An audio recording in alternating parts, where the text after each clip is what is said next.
On my 35th birthday, my dad gifted me a $250,000 Bentley. 3 days later, my husband demanded it for a week-long trip. I refused. He burned it and called to laugh in my face.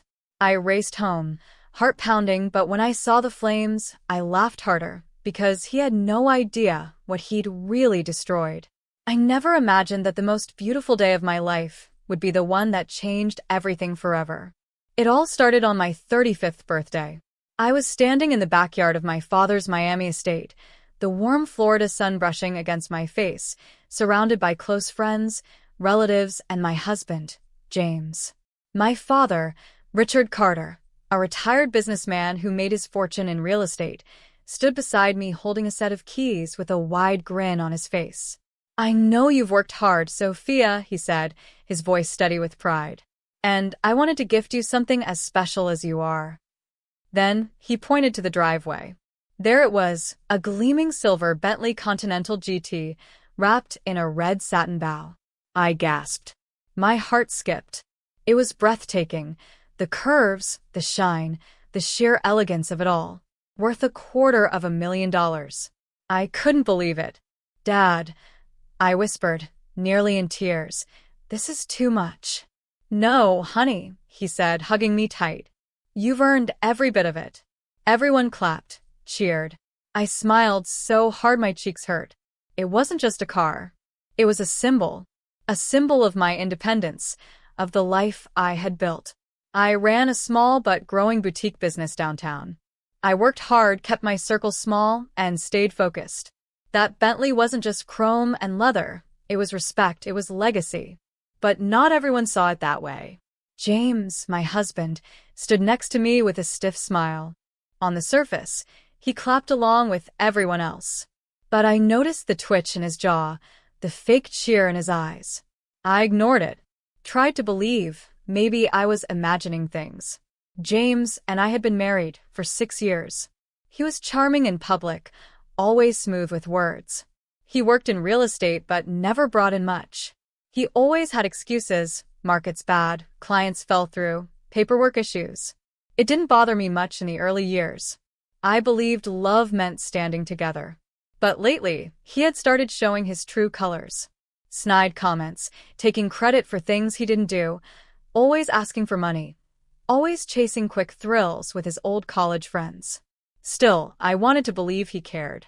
That day, I told myself maybe he was just overwhelmed. 2 days later, he proved me wrong. We were having breakfast in our condo. Eggs, toast, and silence, when James suddenly said, "Hey, babe, I was thinking that Bentley would be perfect for a weekend trip." I paused. "Trip?" "Yeah," he said casually. "Me and the guys are planning to drive up to Tampa. Just 2 days. I mean, come on, it's just a car." I laughed, but not in a funny way. "Just a car? James, that was a birthday gift for my dad. It's not some rental you can just take on a joyride." His face hardened. "So, you don't trust me with it?" I looked up from my plate. "It's not about trust. You don't even respect what it means to me." He pushed his chair back and walked away, muttering something under his breath. I didn't catch it. Didn't need to. That night, he didn't come home until late.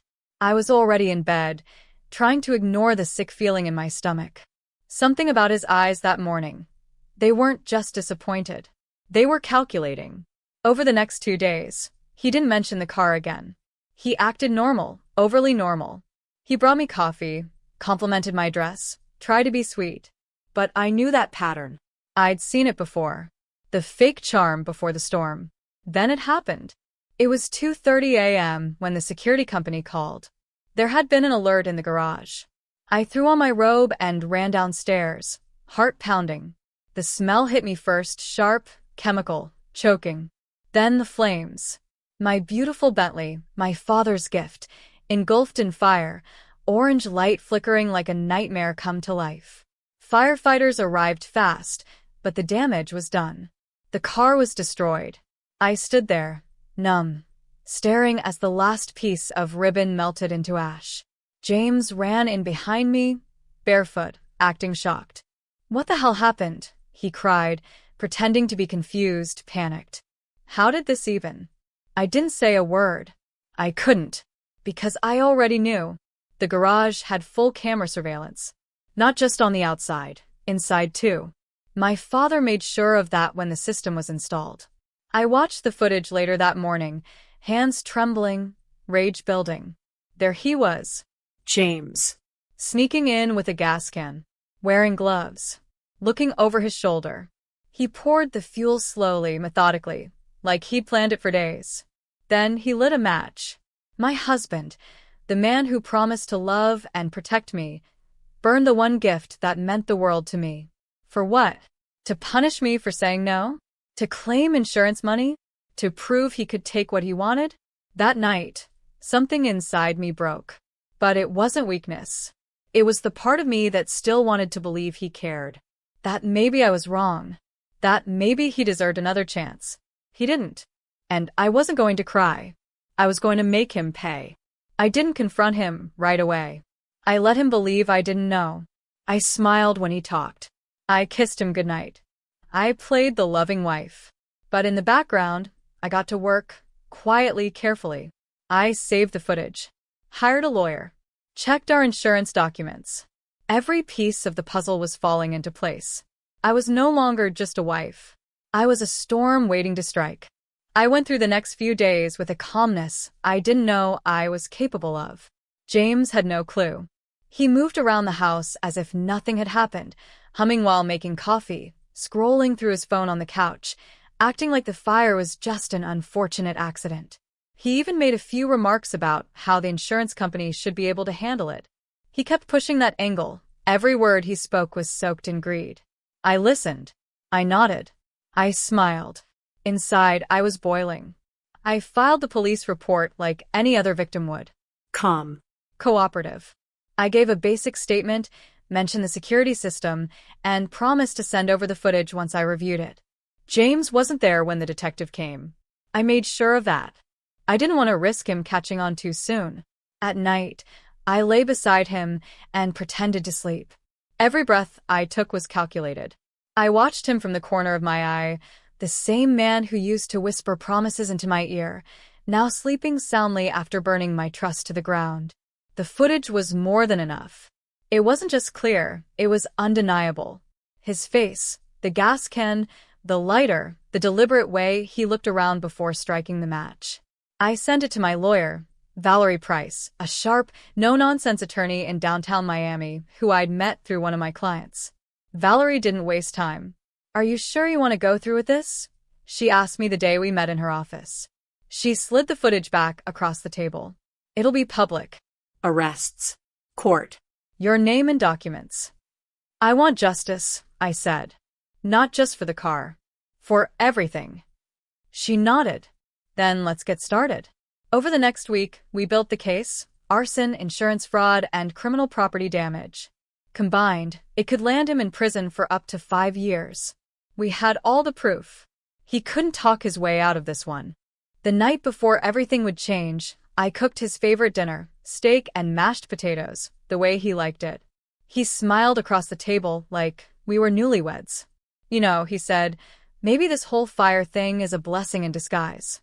The insurance payout could get us something even better." I looked him in the eye and forced a soft laugh. "Maybe," I said, sipping my wine. I wanted to throw it in his face, but I held myself together. One more night. That's all I needed. The next morning, everything started to unravel for him. It was a Tuesday. Bright and clear. I was in the kitchen pouring my coffee when the doorbell rang. James was in the shower. I walked calmly to the door and opened it to find 2 officers standing there, one with a file in his hand. "Mrs. Carter?" one asked. "Yes." "We have a warrant for James Carter's arrest for arson and insurance fraud." I nodded. "He's upstairs."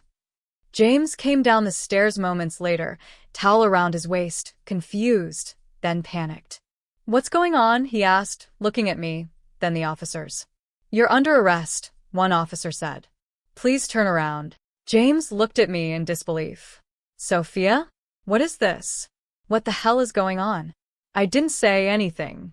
I just stepped aside. They cuffed him right there in the hallway.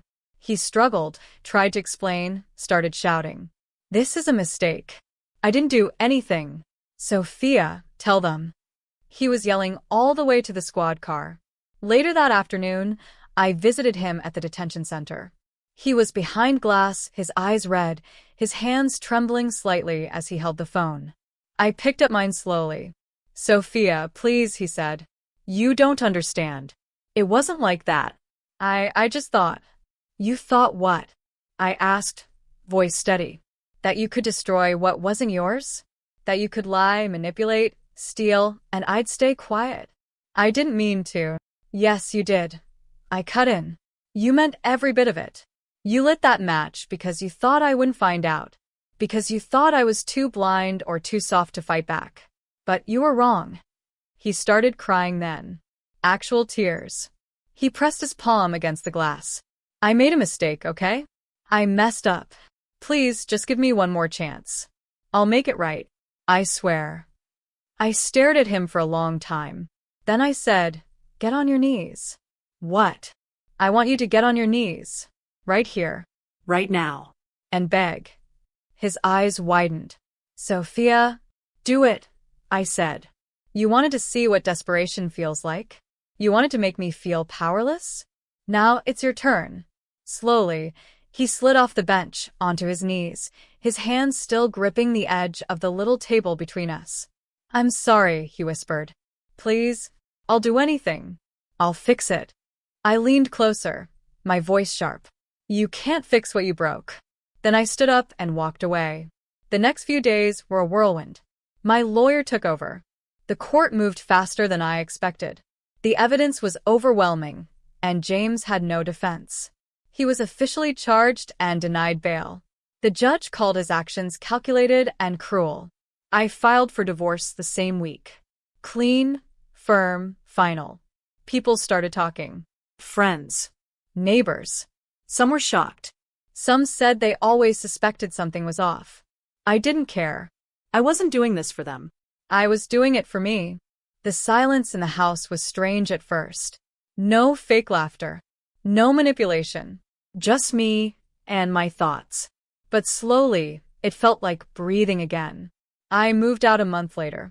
Packed my things, signed the papers, and left that condo behind. I found a place in Brickell, high up with a view of the bay. My boutique business took off. Clients came in droves. Maybe they liked the way I carried myself now. Maybe they sensed the fire in me.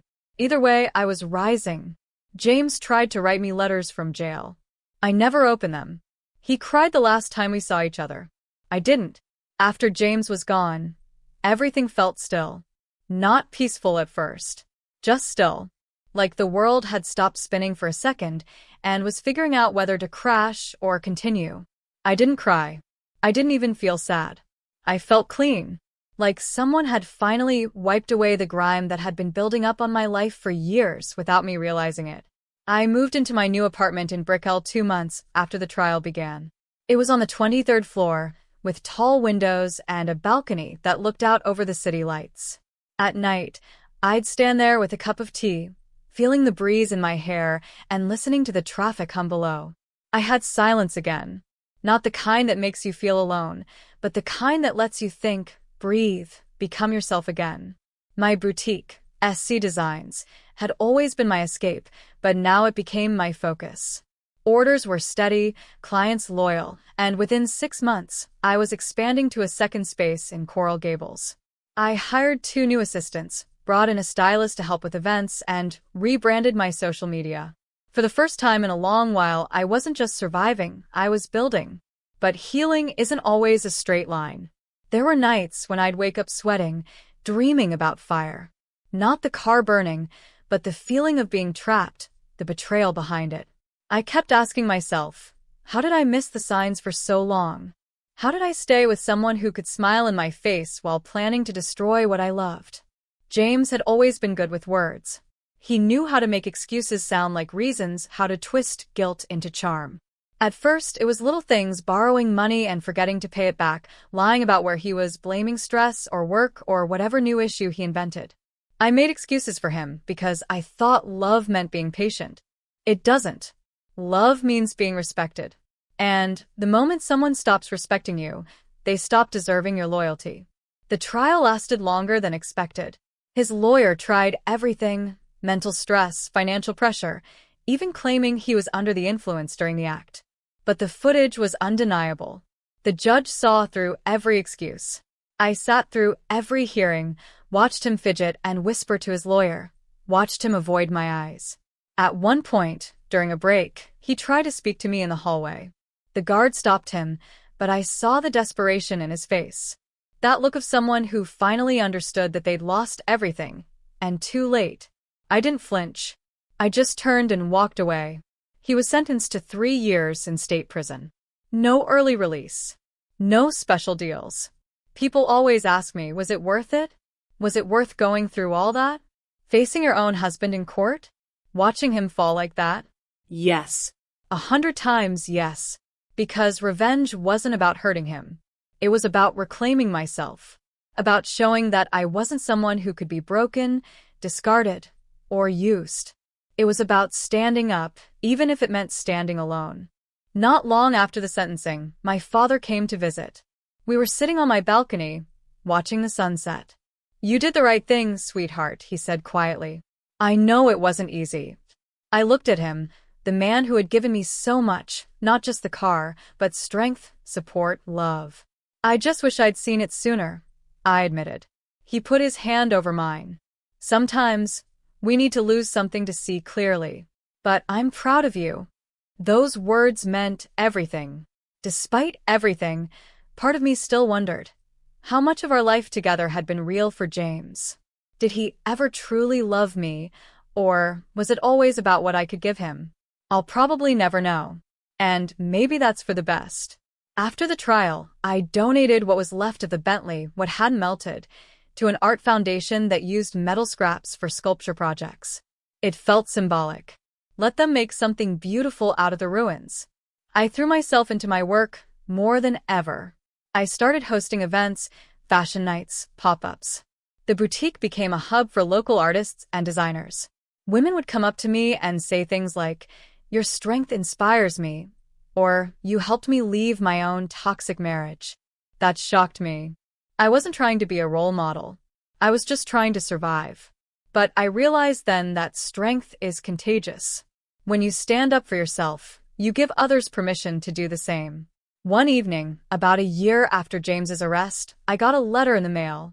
No return address, but I recognized the handwriting immediately. I didn't open it. I didn't need to. Whatever apology or excuse or promise was inside, it didn't matter. The past no longer had a place in my life. I dropped it straight into the shredder. I never visited him in prison. Never answered his letters. He faded from my life like a bad storm, loud, violent, unforgettable, but eventually distant. I knew he'd get out one day. Maybe try to contact me again. But I had already decided, if he ever did, he would find a stranger. The woman he once knew was gone. I had been reshaped by fire, just like that car. But instead of turning to ash, I came out stronger. Brick by brick, I built a new life. A life without him. A life without fear. The months passed quietly after that. Peaceful even. I found myself smiling more. Laughing again, real laughter, not the forced kind I used to do when James made one of his ridiculous jokes in front of people, trying to play the part of the perfect husband. I started seeing beauty in small things again. Morning light through the blinds. The smell of fresh coffee. The sound of my heels clicking on the tile floor of my boutique as I opened shop each day. I wasn't just healing, I was living. By the time a year had gone by since the fire, my life looked nothing like it did before. I had 2 boutiques, a team of 8 women working with me, and invitations to speak at events about women's entrepreneurship. I never planned on becoming a speaker or being asked to tell my story, but I learned that people connect with truth. And mine had a lot of truth. Ugly, painful, but also powerful. One of those events was held at a downtown hotel. A big crowd, mostly women. I stood on stage, lights in my eyes, telling them how betrayal doesn't always come from strangers, and how sometimes we must walk through fire to find ourselves. I didn't name names. I didn't have to. I saw their heads nodding. They understood. Some even cried. Afterward, a woman around my age came up to me and hugged me like we'd known each other for years. I was in a marriage like that too, she whispered. I just left him last week. That's when I knew what I had been through wasn't just my story. It was a mirror for others. And in some strange, bittersweet way, that gave it meaning. But life has a way of testing you when you least expect it. One Sunday morning, about 18 months after the trial, I got a call. I was watering the balcony plants when my phone buzzed. Unknown number. I almost didn't answer. Something told me to pick up. Hello, I said. A voice on the other end paused before speaking. Sophia, it's me. James. I didn't say anything. I felt the old coldness crawl up my spine, but I didn't let it show. I got out last week, he said. Early release for good behavior. I stayed quiet. I'm not calling to cause problems, he continued. I needed to hear your voice. I know you probably hate me. I deserve it. But I wanted to say I'm sorry. For real. I've been in therapy. I've changed. I almost laughed. Not because it was funny, but because it was so predictable. The same charm, softened voice, carefully chosen words. He hadn't changed. He had rehearsed. I forgave you a long time ago, I said finally. But that doesn't mean I want you in my life. I don't. There was a long silence. Then, I understand. I just wanted to say it. I hung up. That was the last time I heard from him. The truth is, I wasn't angry anymore. Not because what he did wasn't unforgivable, but because I had let go. Carrying that anger would have kept me connected to him, and I was done with anything that tied me to the past. What happened to me wasn't just betrayal. It was a wake-up call. A fire that burned away the lies and left nothing but the truth. I had been married to a man who valued money more than me, who saw my success as something to use, not celebrate, who believed he could manipulate, steal, and still be forgiven. And I had survived it.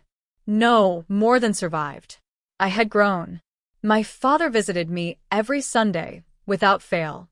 We'd sit by the water, talk about business, sometimes just sit in silence. He never said, I told you so, even though I knew he never liked James. He just supported me, quietly, like he always had. One evening, as we watched the sun dip behind the skyline, he said, You know, I used to worry about you being alone. I'm not alone, I said. He looked at me and smiled. I know. I can see it now. And he was right. I wasn't alone. I had myself, my business, a future. I had peace. And peace is something no amount of money can buy. James's betrayal didn't destroy me. It revealed me. It showed me that I was stronger than I ever gave myself credit for. That I didn't need anyone to rescue me. That I could rebuild from ashes and create something even more beautiful. Some nights, I still think about that car. The Bentley. How proud my dad looked when he gave it to me. How happy I felt sitting behind the wheel for the first time. It wasn't just about the car. It was about what it symbolized: love, achievement, independence. And James tried to take that from me. But in trying to destroy a gift, he ended up gifting me something even greater. Freedom. Now, every time I get into my car, an Audi Q8 this time, one I bought for myself, I smile. Not because it's expensive, but because it's mine. Because no one handed it to me. Because no one can take it away. That's the thing about fire. It can burn, yes. But it can also purify. And what rose from those ashes was not a victim. It was me. Whole. Unshaken. Unapologetically free.